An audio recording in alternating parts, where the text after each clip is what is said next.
Fala pessoal, dando continuidade então à nossa revisão de direito processual penal, seguimos falando sobre laudos periciais. Então ali no artigo 160, parágrafo único, nós temos uma informação bastante importante que ela fala o prazo para realização do laudo pericial. Então o perito ele tem um prazo máximo de 10 dias para realização desses laudos periciais. E ele pode solicitar prorrogação, então, em situações excepcionais, tá? Então, ele vai deferir esse prazo, ele vai solicitar o prazo para ser prorrogado. Ele não está um prazo fechado aqui, tá? Então, um prazo de 10 dias, ele pode pedir daqui a pouco, né, um prazo de prorrogação aí para cumprir, então, né, e poder confeccionar esse laudo pericial. E nós temos no artigo 167, no que diz respeito a o desaparecimento de vestígios e não sendo possível, então, a realização do exame de corpo de delito, a prova testemunhal pode suprir-lhe a falta. Esse aspecto aqui, a gente vê ser bastante incidente em questões de concursos públicos, tá?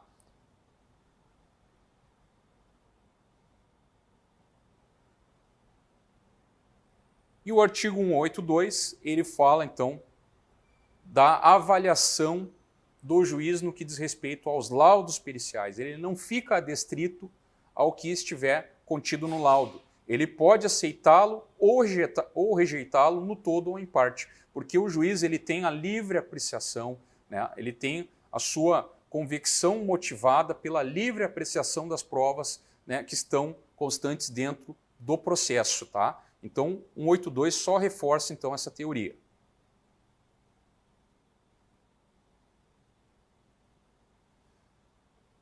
Pessoal, e depois seguindo na busca e apreensão, prevista no artigo 240, o 240 ele fala da busca domiciliar e da busca pessoal.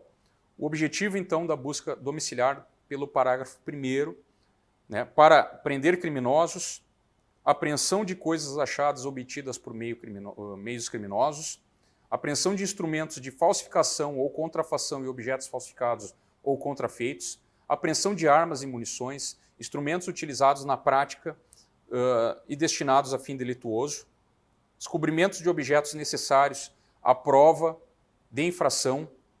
Olha aqui que interessante.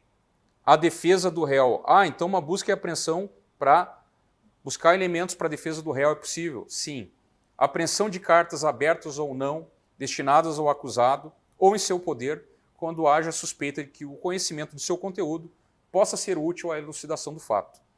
Apreensão de pessoas vítimas de crime e coleta de qualquer elemento de convicção. Pessoal, obviamente que essa busca domiciliar aqui, ela está fundada num pedido anterior, né, numa autorização judicial. Então, vai se solicitar ao juiz, à autoridade policial, né, o mandado de busca e apreensão quando houver fundadas razões, então, para, né, se realizar alguma dessas situações aqui que a gente descreveu no parágrafo 1º do 240. E o artigo 244, ele fala, então, que a busca pessoal, ela independe de mandado, sempre que houver, então, uma prisão relacionada ou houver uma fundada suspeita de que a pessoa ela esteja na posse de uma arma proibida ou de objetos ou papéis que constituam um corpo de delito ou quando a medida ela for determinada no curso de uma busca domiciliar.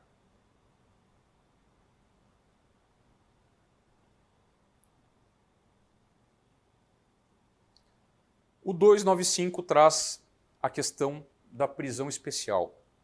Então, serão recolhidos a quartéis ou prisão especial antes da condenação definitiva, à disposição da autoridade competente, ministros de estados, governadores de estados ou territórios, prefeitos, secretários, prefeitos municipais, vereadores e chefes de polícia, membros do Parlamento Nacional, do Conselho de Economia Nacional e de Assembleias Legislativas do Estado, cidadãos inscritos no livro de mérito, oficiais das Forças Armadas e Militares dos Estados, magistrados, diplomados por qualquer faculdade superior da República.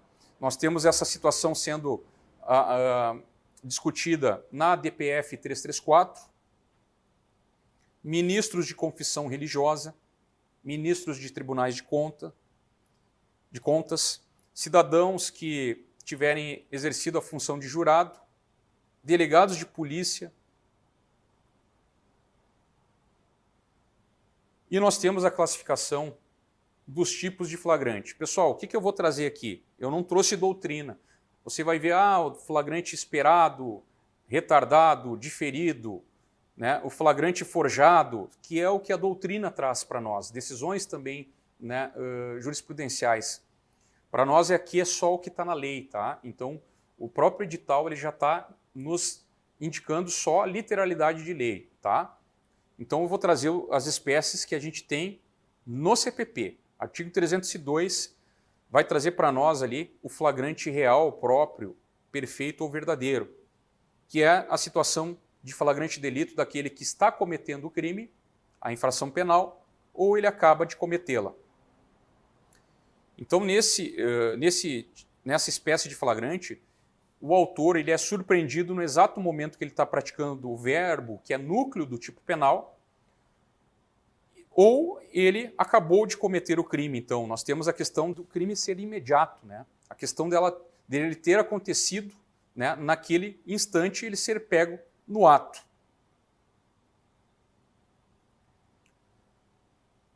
E nós temos o segundo tipo de flagrante, que é o flagrante impróprio, irreal ou quase flagrante, que é o artigo 302, inciso 3 do CPP. Se considera, então, em flagrante delito quem é perseguido logo após pela autoridade, pelo ofendido ou por qualquer pessoa em situação que faça-se presumir ser o autor da infração. Então, nós temos alguns requisitos. O primeiro é uma perseguição ininterrupta, que ela iniciou logo após a prática do crime, e esse suspeito ele foi preso em uma situação em que faça presumir ser ele o autor da infração. Eu não tenho a necessidade de materialidade, mas eu tenho a necessidade de uma perseguição ininterrupta, que iniciou logo após a prática da infração penal, e a prisão, então, numa situação de presunção dele ser o autor da infração penal. Pessoal, e ainda no flagrante impróprio, nós temos a questão da perseguição ininterrupta. É muito comum se questionar se 24 horas depois do crime não permaneceria a situação de flagrância. Depende, né? É imprescindível que haja uma perseguição ininterrupta, que ela se iniciou logo após a prática da infração penal. Ou seja, não havendo a interrupção da perseguição, não importa a quantidade de tempo que ela durou, porque ainda permanece o flagrante impróprio. O estado de flagrância ele segue, né, acontecendo. O terceiro tipo de flagrante é o flagrante presumido, ficto ou assimilado. Artigo 302, inciso 4 do CPP. Então, nessa situação, o agente ele é encontrado logo depois com instrumentos, armas, objetos ou papéis que façam presumir ser ele o autor da infração. E aí, então, nós temos nesse caso, né, o autor sendo encontrado, ou seja, não houve uma perseguição, ele foi encontrado numa situação onde existe materialidade delitiva, ele foi encontrado com instrumentos relacionados à prática da infração penal que vão fazer presumir ser ele o autor da infração, tá? Então essa é uma diferença do quase flagrante, tá? Ou do flagrante impróprio. No flagrante presumido, eu não tenho perseguição, eu tenho a situação da localização do suspeito com materialidade, tá? Mas no lapso temporal que a gente diz logo depois, tá? Não é o logo após, que é a perseguição que se iniciou logo após a prática da infração. Aqui nós temos esse infrator sendo encontrado logo depois, um período de tempo um pouquinho maior, tá? Mas com materialidade. E por fim, nós temos os flagrantes obrigatórios e facultativos, que são aqueles, então, né, o facultativo é aquele que qualquer pessoa do povo pode prender em flagrante aquele que está cometendo um crime, né, uma infração penal. Ele vai estar agindo sobre a excludente do exercício regular de direito. Já o flagrante obrigatório é aquele, então, que os policiais eles têm o dever legal, né, de prender em flagrante.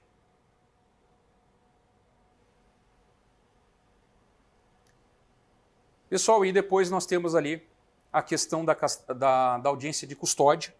A audiência de custódia ela vai ocorrer após o recebimento do auto de prisão em flagrante. O juiz, então, no prazo de até 24 horas após a realização da prisão, ele vai promover a audiência de custódia na presença do advogado, do acusado, de seu advogado constituído ou membro da Defensoria Pública, do representante do Ministério Público, e então ele vai fundamentar lá sobre a manutenção da prisão ou a sua liberdade, né, condicionada aí ao pagamento de fiança ou não.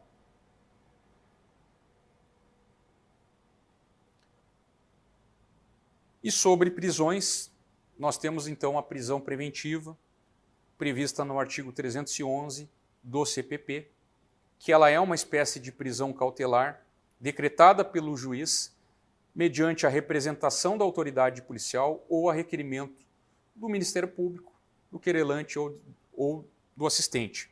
Pode ocorrer em qualquer fase das investigações ou durante o processo criminal, sempre que presentes as condições do artigo 313 e, né, os motivos autorizadores lá do 312, ou, né, que se revelem inadequadas ou insuficientes as medidas cautelares diversas da prisão previstas lá no artigo 319.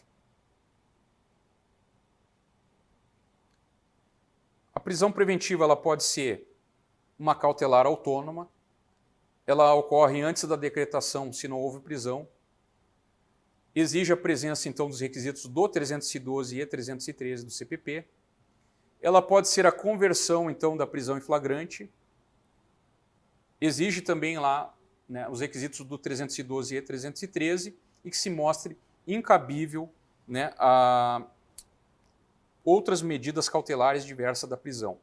Nesse caso, o juiz então só converte a prisão em flagrante em preventiva mediante requerimento, tá? Pode ser uma prisão preventiva substitutiva de uma medida cautelar que anteriormente foi descumprida, ou seja, antes de sua decretação havia sido imposta uma medida cautelar. Essa prisão preventiva, então, ela é a última razão, última ratio, e aí, nesse caso, exige apenas a presença dos requisitos do artigo 312. Artigo 312, que são os pressupostos, então, da prisão preventiva. É necessário, então, que hajam indícios suficientes de autoria e do perigo gerado pelo estado de liberdade do imputado. Eles são fatores, então, que concretos devem indicar que o indivíduo efetivamente possa ter praticado a infração penal. Eu tenho indícios suficientes de autoria e de materialidade, tá? E, além disso, fique demonstrado o perigo gerado pela liberdade desse agente.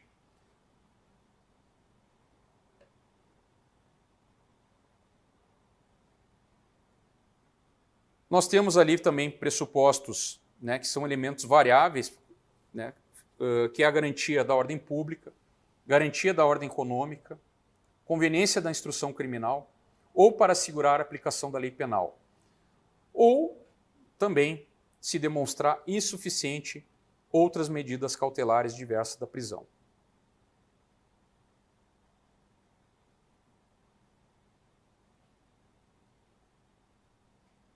Então, nós temos um quadro ali com os requisitos, né, do 312 e os requisitos alternativos do 313. 312 ali, então tem que ter uma prova da materialidade do delito, indícios suficientes de autoria ou participação no crime, o perigo gerado, então, pelo estado de liberdade do imputado. Tá? Esses são todos os elementos cumulativos, eu tenho que ter todos eles presentes lá no artigo 312. No artigo 313, nós temos requisitos alternativos.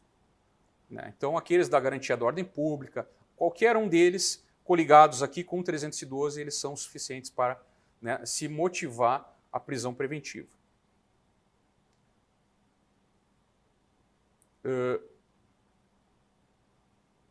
E nós temos, na verdade, o 313, né, ele vai ter as condições, né, de admissibilidade, tá? Que serão, a primeira delas é ser um crime doloso. Eu não posso solicitar uma prisão preventiva em um crime culposo. Tem que ser um crime doloso com uma pena máxima superior a 4 anos.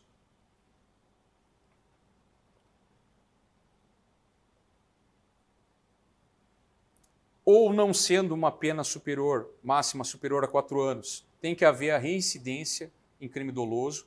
Então essa reincidência ela vai ocorrer quando o agente ele comete um crime doloso que já tenha havido trânsito em julgado, tá? Permite, nesse caso, então, a concessão de prisão preventiva. Não sendo um crime doloso com pena máxima superior a 4 anos, mas envolver violência doméstica e familiar contra a mulher, idoso, enfermo, pessoa com deficiência, ou para garantir a execução de medidas protetivas de urgência, é possível também, né, a decretação, na verdade, de prisão preventiva. E a quarta situação é quando houver dúvida sobre a identidade civil de pessoa, ou quando ela não fornece elementos suficientes para esclarecê-lo, devendo o preso ser colocado imediatamente em liberdade após a identificação, salvo se outra hipótese recomendar a manutenção da medida. E bastante importante também são as questões, né, as vedações da prisão preventiva. Então, contravenção penal não é possível decretação de prisão preventiva, excludentes de ilicitude, né, estado de necessidade, legítima defesa, estrito cumprimento do dever legal, exercício regular de direito, excludentes de culpabilidade, para cumprimento antecipado da pena, ou em decorrência imediata de investigação criminal, ou apresentação ou de recebimento da denúncia, não podem ser motivadoras para decretação de prisão preventiva. Pessoal, e nós temos uma cláusula de imprevisão trazida pelo pacote anticrime. Diz que a prisão ela deve ser revisada, então, para sua manutenção a cada 90 dias, mediante uma decisão fundamentada de ofício pelo juiz, sob pena da prisão se tornar ilegal. Tá? Foi trazido essa inovação pelo pacote anticrime. Pessoal, e aí então, finalizando aqui, nós temos o 282, que fala das medidas cautelares. Nós vamos ter lá também o 319. Peço uma atenção dos senhores no 319, que fala sobre as medidas cautelares diversas da prisão. Então, comparecimento periódico em juízo, proibição de acesso ou frequência a determinados locais, proibição de manter contato com determinada pessoa, proibição de se ausentar da comarca, recolhimento domiciliar no período noturno, suspensão do exercício de função pública, internação provisória do acusado nos crimes praticados com violência ou grave ameaça, quando ele for considerado inimputável por perícia, fiança nas infrações que admitirem, monitoração eletrônica,